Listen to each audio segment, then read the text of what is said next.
on voyait que les Américains devaient marcher sur leur fierté et leurs principes. Une liberté de penser. Mais il le fait d'une façon particulièrement grossière et maladroite. Une force internationale. Et même, on va plus loin. Luc La Liberté. Luc, je pense qu'il y a une erreur et un problème avec ton ordinateur parce que tu m'envoies tout le temps tes sujets dont tu veux parler. Puis là, c'est écrit Trump, prix Nobel de la paix. Ça n'a pas de bon sens. Il y a une erreur avec ton ordi, là. Ça se peut pas, là. C'est quoi ça? Ah, écoute, c'est le choc, j'imagine. C'est les émotions qui ont pris le dessus. Non, écoute, c'est une réflexion intéressante. J'ai comme pris de l'information à plusieurs endroits, mais il y a une position éditoriale de Thomas Friedman dans le New York Times aujourd'hui qui m'a mis la puce à l'oreille. Attends, Thomas Friedman, c'est pas n'importe qui, là.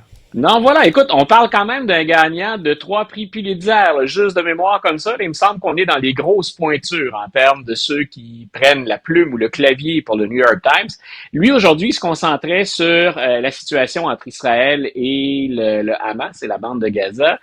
Mais je réfléchissais aussi en pensant à ce Nobel de la paix à la situation en Ukraine. Et il y a plusieurs facteurs quand même qu'amène Friedman, ne serait-ce que pour le volet Israël-Hamas, qui sont intéressants.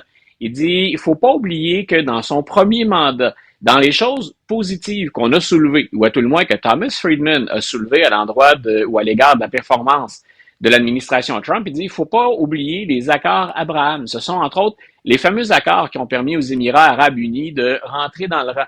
Donc, les relations avec Israël sont plus faciles, les relations avec les Américains sont plus faciles. Et il dit, Donald Trump arriverait à ce moment-ci dans le conflit, dans une situation où on aurait deux des partenaires qui sont épuisés. Il dit, s'il arrive avec une solution de paix, puis toujours cette fameuse solution en 2 États, c'est pas impossible qu'il arrive à un moment où on ait envie de discuter de la chose avec lui. Puis il dit, bien sûr, Netanyahou, de façon générale, était plus proche de Donald Trump qu'il ne peut l'être de Joe Biden. On est plutôt à couteau tiré entre l'administration démocrate puis l'administration républicaine.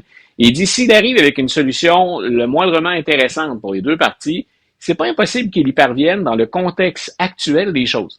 Pour ce qui est du dossier ukrainien, c'est intéressant aussi de voir ce que Donald Trump pourrait faire à ce niveau-là parce que il se trouve un certain nombre d'analystes aux États-Unis en politique étrangère qui disent Joe Biden est peut-être en train de mettre la table pour que Donald Trump soit en mesure de faire ce qu'on pense qu'il est capable de faire, c'est-à-dire que Joe Biden, avec les mines antipersonnelles, avec ses missiles longue portée dont il a autorisé le recours à l'Ukraine, il est peut-être en train de permettre à l'Ukraine de freiner la progression russe et qui sait, peut-être, d'ici au mois de janvier, repousser un petit peu la Russie dans le Donbass, donc de retourner vers la frontière avec la Russie, surtout qu'on est sur le point de mettre les choses pas à pause, mais pas loin.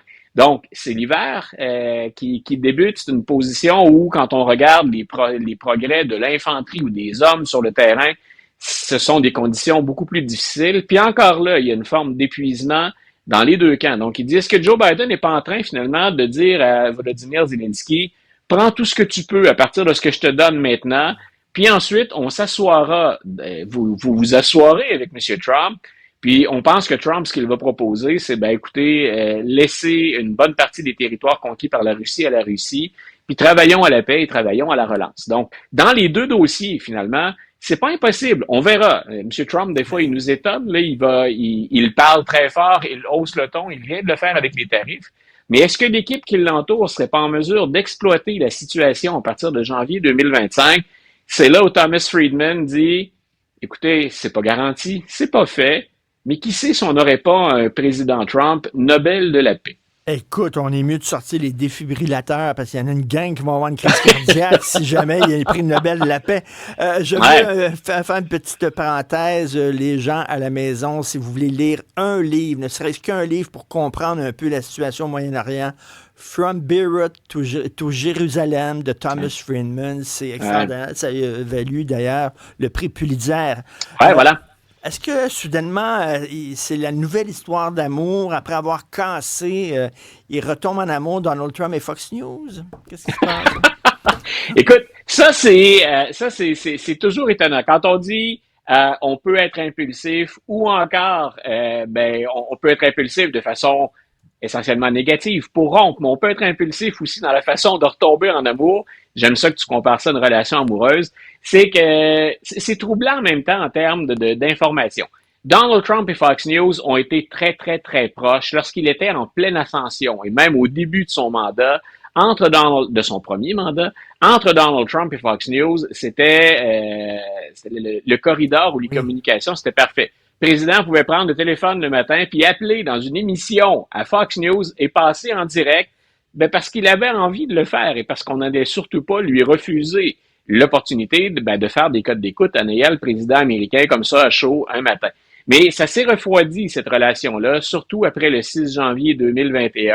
Donc, quand il a eu le temps de prendre la défense de Donald Trump et que lui, il est allé à fond dans la négation de tout ce qu'on lui a reproché, finalement, les choses se sont nettement refroidies. Mais voilà qu'effectivement, avec Donald Trump qui s'est relevé du 6 janvier 2021, parce qu'il était plusieurs à parier qu'il ne reviendrait pas comme candidat. Et non seulement il est revenu, il va être à la Maison-Blanche le 20 janvier. Donc, non seulement il y a une couverture qui est redevenue plus favorable de Donald Trump, mais il a puisé jusqu'à maintenant. Puis on est quand même assez tôt, parce qu'il reste les principales fonctions, les grands postes de l'administration Trump. On a assis des gens sur des chaises, c'est fait. Mais il reste beaucoup d'autres nominations au président, mais ne serait-ce que pour les jobs principaux, entre guillemets, pour le sommet de la pyramide, Donald Trump est allé puiser jusqu'à maintenant 8 fois chez soit des animateurs de Fox News, soit des collaborateurs réguliers. Quand il va chercher quelqu'un comme Tulsi Gabbard, par exemple, et Tulsi Gabbard était quelqu'un qui collaborait régulièrement à Fox News, on vient de parler un peu d'Israël, c'est Mike Huckabee, qui est l'ancien gouverneur, puis l'ancien candidat à la présidence, qui va être son représentant, son ambassadeur à M. Trump en Israël. C'est un grand collaborateur de Fox News. Celui qu'on a placé à la Défense nationale, M. Hegseth, c'est un animateur d'une émission de fin de semaine. Donc, ils sont rien de moins que 8. Et c'est pas souvent qu'on voit ça.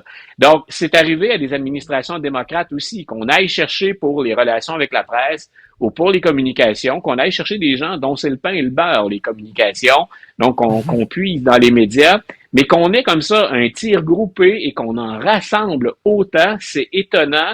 Et j'ai envie de te dire, c'est étonnant parce que Fox News est le réseau qui a été condamné à payer des centaines de millions de dollars il n'y a pas longtemps pour de la diffamation. Et c'est le réseau qui, nettement, est le seul au sein duquel on puise pour la prochaine administration. Donc, si on est un républicain puis qu'on est un conservateur, Donald Trump et Fox News, ça va ensemble. Ça nous montre aussi que Donald Trump accorde une grande importance à l'image puis au talent de communicateur. Ça, il n'est pas le premier. La politique au 21e siècle, puis même à la fin 20e siècle, c'était beaucoup l'image, c'était beaucoup les communications. Mais là, vraiment, écoute, si ça prenait encore des exemples pour montrer qu'on partage bel et bien le même lit, c'est assez flagrant dans ce cas-ci. Et en terminant, en parlant de nomination, Elon Musk, il avait été nommé là, pour l'efficacité gouvernementale. Alors, sa job, c'est de faire le ménage et il a commencé là, déjà à spotter là, certains postes qu'il va abolir. Là. Deux choses qui ont étonné. J'ai hâte de voir, c'est un peu comme pour la question des tarifs. Faut enregistrer, faut écouter, on peut se poser des questions, mais tout ce monde-là n'est pas encore au pouvoir. Ça va se faire à partir du 20 janvier. Deux gestes assez spectaculaires ou deux choses aujourd'hui dont on parle dans la couverture médiatique. Dans un premier temps, lui, il a dit, écoutez, nous, on va nettoyer la fonction publique. Tout ce qui est l'État aux États-Unis, au niveau fédéral, on va couper là-dedans. C'est comme le tiers du budget ou l'équivalent du tiers du budget qu'on est sur le point d'envoyer promener ou de réduire. Mais là, il s'est même mis à divulguer sur sa plateforme le nom d'individus et leurs postes, des individus qu'il entend chasser de là et de postes qu'il entend supprimer. Tu imagines, et X, j'y suis encore. J'ai beau reprocher plein de choses au réseau, je pense pas qu'on fait un bon travail en se retirant complètement si on n'est pas sur la plateforme, mais quand on sait à quel point c'est virulent, à quel point c'est violent, à tout le moins dans le propos ou dans le ton, tu imagines ce qui va se passer pour ces 4 individus-là maintenant qu'ils ont été pointés par Elon Musk comme étant finalement une nuisance pour les finances publiques. C'est ni plus ni moins ce qu'il laisse entendre. Autre chose qu'il a affirmé aujourd'hui, c'est que l'équivalent de l'Agence de protection du consommateur aux États-Unis, Elon Musk dit, ils ont été durs, eux, avec les géants, avec certaines compagnies. On va rayer ça de la carte complètement.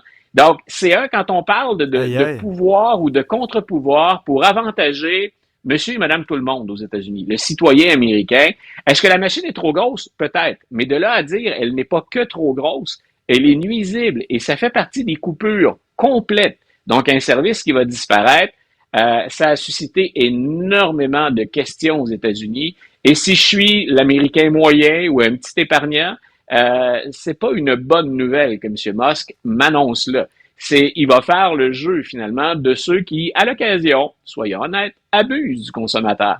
Donc, j'ai hâte de voir ce qu'on va faire avec ça, s'il y aura des nuances, qui va se lever, est-ce qu'il y aura un mouvement de résistance à tout ça? Je pense que dégraisser la machine, tout le monde est en faveur de ça objectivement. On veut pas que nos impôts servent à payer des gens qui ne feraient rien ou qui ne seraient pas au service de la population. Mais entre ça et faire disparaître l'équivalent de la protection aux consommateurs, c'est beaucoup. Il y a une marge de manœuvre, me semble-t-il. Et à partir du 20 janvier, on devrait être fixé sur cette marge de manœuvre. Je pense que si Elon Musk était au gouvernement fédéral, il tirait la plug sur Post Canada demain matin. Merci. Merci, Luc. Salut. Salut,